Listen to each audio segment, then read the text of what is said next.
An extraordinary cabinet meeting that lasts for over 7 hours.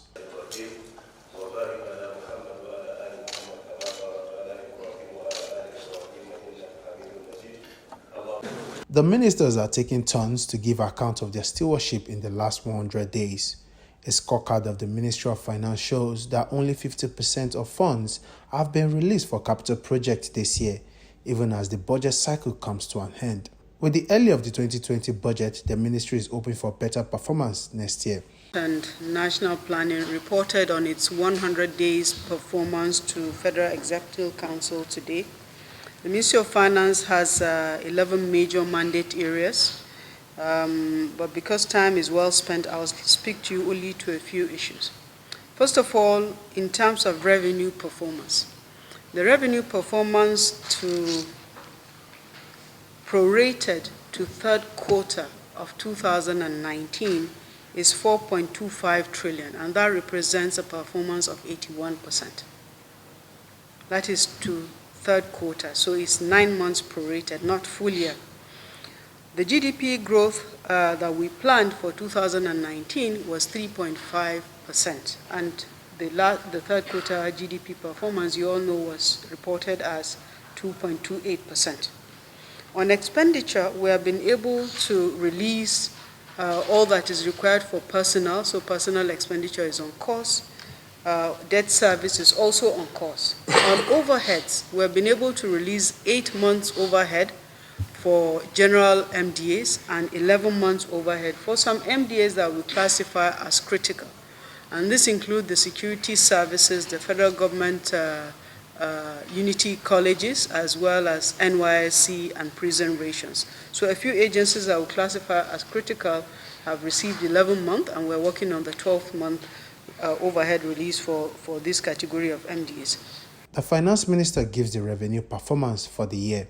So far, as at last week, we have released up to 1.2 trillion in capital expenditure, and that is a 50% performance of the capital for the whole year 2019. And now that Mr. President has assented to the 2020 budget, which is a major achievement for this government, it is clear that the 2019 budget is also a 6 months budget. So we've achieved 50% capital release for 50% performance of the 2019 budget. We've also been able to pass through the National Assembly, and the National Assembly has passed the Finance Bill of 2019. I believe by today or tomorrow the bill will be conveyed to Mr. President for his assent. We've started the process of the long-term plan, the new long-term development plan.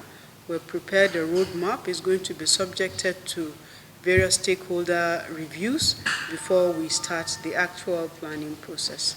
Thank you very much. From a mandate of 9 key issues, the Ministry of Petroleum Resources boasts of major achievement from the passage of the Deep Offshore Amendment Act, which is expected to keep the oil industry very busy in 2020. The Petroleum Industry Bill is also expected to be passed in January next year. On swearing in, mandate areas were handed over to us as a ministry to achieve. The Ministry of Petroleum had in total 9 mandate areas, which I have outlined in other fora. I'm not going to repeat here. Today we came to give, we came to report on our stewardship, and we reported to ESCO that we've achieved at least one of those mandate areas, which is the passage of the Deep Offshore Amendment Act. We also reported that work is ongoing on the PIB, and that hopefully the PIB will be passed into law by June next year. The Minister of Transportation gives a performance update on the rehabilitation and the functionality of the railways.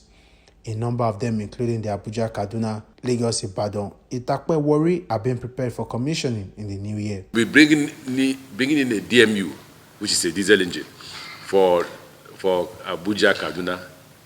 it will be 8 coaches and 2 locomotives that will drive it. And it will reduce the pressure we have in Abuja, Kaduna.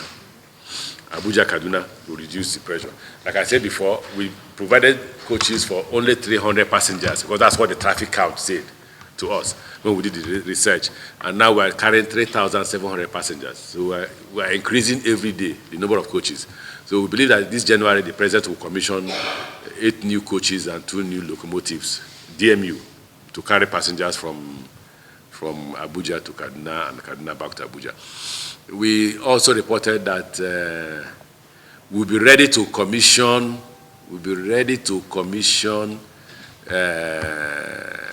Itape Warri should be ready for commissioning between January and April, depending when the President is available to commission it. The minister also hinted on security plans on the nation's waterways. In terms of maritime, we reported that we have almost completed the purchase of equipment for maritime security, the one they call deep blue sea. And we say that will enhance the security of the water and reduce all this kidnapping you're hearing, all this insecurity in the water. As this pass, other ministries are expected to present their own scorecard. From the Presidential Villa, Abuja, Ayobami Kwashe, reporting for Quality News.